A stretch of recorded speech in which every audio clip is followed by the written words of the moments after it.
Hello students, BA पाठ द्वितीय के पेपर दूसरा वस्त्र विज्ञान की कक्षा में मैं डॉक्टर गुंजन भट्ट पुनः आपका स्वागत कर रही हूँ। पिछली कक्षा में हमने मानवकृत रेशा रेयॉन, ये क्या होता है, ये मानवकृत क्यों कहलाता है, कब इसका आविष्कार हुआ और इसको बनाने की मुख्य विधि को डिटेल में जाना। आज हम रेयॉन के प्रकार क्या हैं, किस आधार पर उनको बनाने की विधियों के आधार पर, उनके बनाने की विधियों के आधार पर का मतलब है कि एक तो कच्चा माल हम क्या ले रहे हैं और उनको किन रसायनों के साथ प्रतिक्रिया करा के किस प्रकार बना रहे हैं, उस आधार पर रेयॉन को वर्गीकृत किया गया है, उसको हम जानेंगे। इस के आधार पर इसको दो भागों में डिवाइड किया गया है। पहला है पुनर्निर्मित सेल्यूलोज रेयॉन और दूसरा है सेल्यूलोज एसीटेट रेयॉन। पुनर्निर्मित और सेल्यूलोज एसीटेट रेयॉन। पुनर्निर्मित रेयॉन को पुनः उसके बनाने की उस विधि के आधार पर पुनः उसके तीन भाग हैं: नाइट्रोसेल्यूलोज रेयॉन, क्यूपरा अमोनियम रेयॉन और विस्कोस रेयॉन। ये तीन में इसको फिर से डिवाइड किया गया है। देखिए, जैसे आप यहाँ पर रेयॉन पुनर्निर्मित में नाइट्रोसेल्यूलोज, जिसकी आपको पहली कक्षा में मैंने बताया था कि काउंट हिलेरी डी चार्डोनेट ने इसका आविष्कार किया था और इसीलिए उनको रेयॉन का पिता भी कहा जाता है। दूसरी विधि है क्यूपरा अमोनियम, जो कि एक फ्रांसीसी वैज्ञानिक ने आविष्कार किया था जिसका, और तीसरी है विस्कोस रेयॉन, ये इंग्लैंड के एक वैज्ञानिक ने इसका आविष्कार किया था। अब हम इसमें से एक एक विधि को जानते हैं। वैसे विधि जो हमने पिछली क्लास में डिस्कस की थी वही है मुख्यतः, लेकिन कौन सा कच्चा माल यूज़ होगा और उनको कौन से रसायनों के साथ उसका प्रतिक्रिया कराई जाएगी, इस आधार पर चलिए हम इसे देखते हैं। पहला नाइट्रोसेल्यूलोज। नाइट्रोसेल्यूलोज विधि जो है ये, इसका पिछली कक्षा में मैंने बता दिया था, जिनको फादर ऑफ रेयॉन कहा जाता है, काउंट हिलेरी चार्डोनेट, इन्होंने इसका आविष्कार किया था। इसमें कॉटन की पट्टियाँ, जब हम लोगों ने कॉटन पढ़ा था, रुई पढ़ा था, कपास पढ़ा था, तो मैंने आपको बताया था कि कपास में जो अच्छे उत्कृष्ट क्वालिटी के रेशे होते हैं, जो थोड़ी लंबाई जिनकी अच्छी होती है, उन्हें ही कपास या अच्छी क्वालिटी का कॉटन बनाने के लिए इस्तेमाल किया जाता है। जो छोटे छोटे रेशे, जिनको कि कॉटन लिंटर्स कहा जाता है, उन्हें छोड़ दिया जाता है किसी अन्य कार्य के लिए।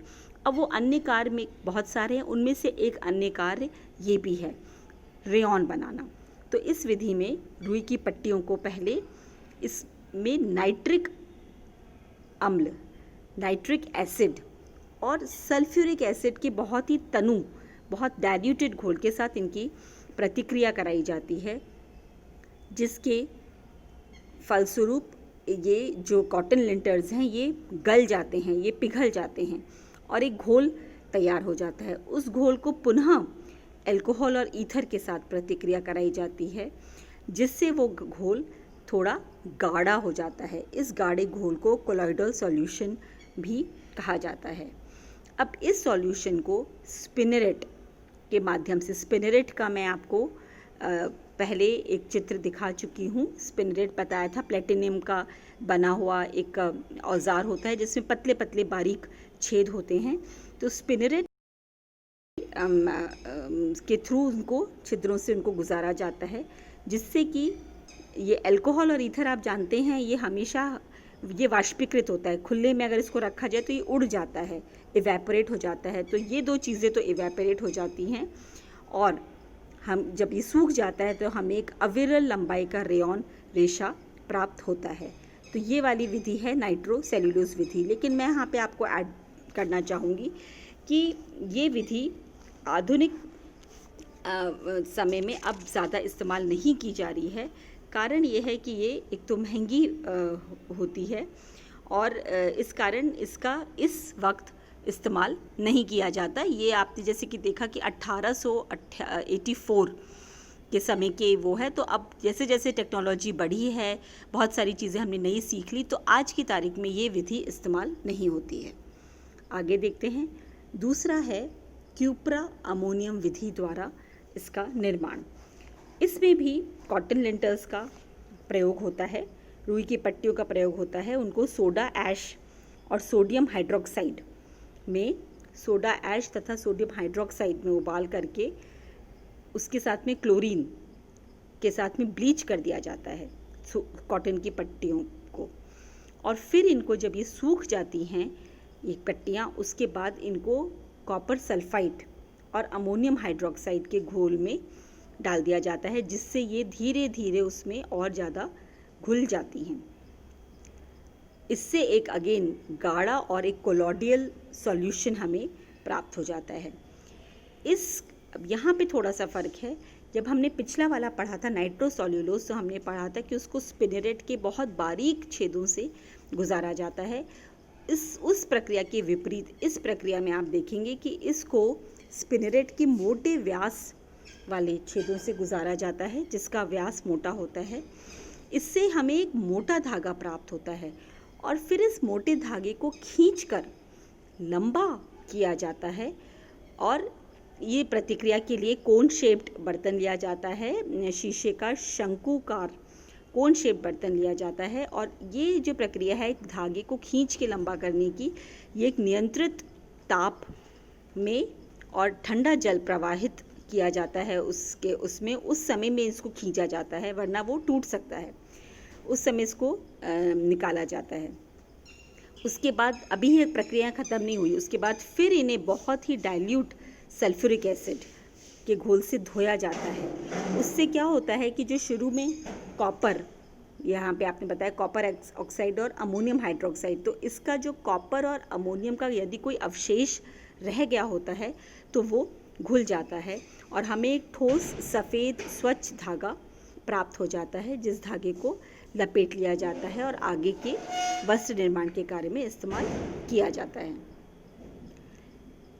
नेक्स्ट जो है हमारा प्रोसेस वो है विस्कॉस विधि से इसका रेयॉन का निर्माण। विस्कॉस विधि जो है ये इन विधियों में सबसे न्यूनतम है, क्योंकि ये 1892 की है और इसको भी सर्वप्रथम इसको इंग्लैंड के एक वैज्ञानिक जिनका नाम था क्रॉस वीबन और पीडल, इन दो वैज्ञानिकों ने इसको 1892 में आविष्कृत किया। इसका सबसे बड़ा बेनिफिट ये था कि ये विधि बाकी विधियों के कंपैरिजन में सस्ती थी। देखिए रेशम का इसका रेयॉन का मेन कार्य ही ये था, मैंने आपको शुरू की कक्षा में बताया था, इसको कृत्रिम रेशम भी कहा जाता है, क्योंकि रेशम लोगों की पहुंच के बाहर था, बहुत महंगा होता है। तो कृत्रिम विधि से रेशम बनाया मानव ने, जो सबके पहुंच हो, सबकी पहुंच में आ सके। किंतु विधि इतनी पहले वाली शुरू वाली कॉम्प्लिकेटेड थी कि रेशम के रेयॉन का धागा भी महंगा पड़ने लग गया। तो विस्कॉस रेयॉन विधि का आविष्कार किया इंग्लैंड के इन वैज्ञानिकों ने और ये विधि सस्ती थी, जिससे कि हमारा पर्पस सॉल्व हो रहा था कि एक आम व्यक्ति को भी रेशम जैसी चमक वाला सस्ती दरों पे कपड़ा प्राप्त हो सके। आजकल इसी विधि को कुछ मॉडिफिकेशन और सुधार के साथ यूज़ किया जाता है। ऑफ कोर्स अभी भी हम कोई 1892 की विधि 1892 की विधि यूज़ नहीं कर रहे, लेकिन मेन यही इसी को बेस बना के फिर इसी को और सुधार करके आजकल इसका निर्माण किया जाता है। इस विधि में बांस और लकड़ी के गूदे, देखिए इस वजह से भी कॉटन लिंटर्स यूज़ ही नहीं हो रही है। बांस और लकड़ी के गूदे के साथ में पल्प, कॉटन के पल्प लिंटर्स को लिया जाता है।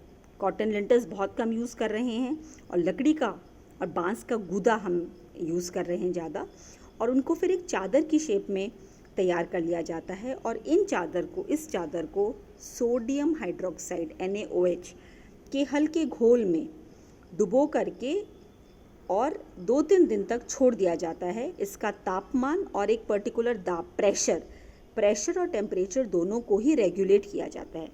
इसके बाद इसमें तुरंत कार्बन डाइसल्फाइड मिलाया जाता है यहाँ पे फिर इसमें कार्बन डाइसल्फाइड को मिलाया जाता है, जिससे कि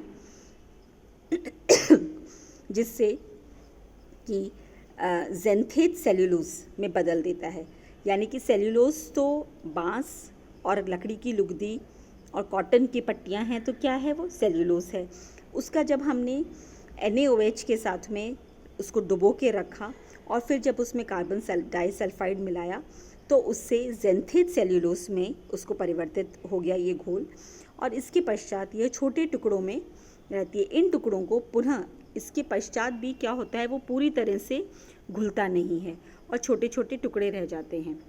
उन टुकड़ों को पुनः सोडियम हाइड्रोक्साइड में घोल में डाला जाता है। शुरू में भी हमने सोडियम हाइड्रोक्साइड के घोल का इस्तेमाल किया, फिर पुनः जब पूरी तरह नहीं घोला तो उससे दोबारा इसके साथ डाला गया और फिर अब ये एक बहुत अच्छा गाढ़ा और कोलॉइडल सॉल्यूशन तैयार हो जाता है।